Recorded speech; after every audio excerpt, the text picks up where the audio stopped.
আসসালামু আলাইকুম ভাই সকল, আপনাদের সামনে একটি ফজিলত সম্পন্ন হাদিস বর্ণনা করব সহিহ বুখারী থেকে।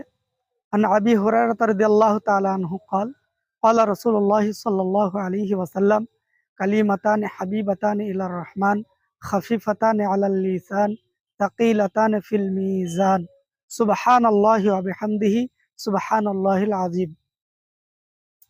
আবু হুরায়রা রাদিয়াল্লাহু তাআলা আনহু থেকে বর্ণিত, তিনি বলেন রাসূল সাল্লাল্লাহু আলাইহি ওয়াসাল্লাম বলেছেন, আল্লাহর দরবারে দুটি কালমা এত প্রিয় আল্লাহর কাছে, যে কালমা দুটি জবানে বলতে অতি হালকা, জবানে খুব সহজেই বলা যায়, এবং সেই কালমা দুটি কিয়ামতের দিন আপনার নামে আমলের যে দাড়ি পাল্লা হবে সেই দাড়ি পাল্লাকে ভারী করে দিবে। সুবহানাল্লাহ।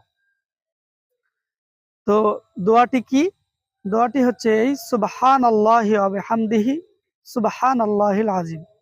দোয়াটি আরো একবার পড়ি, সুবহানাল্লাহি ওয়া বিহামদিহি সুবহানাল্লাহিল আযীম।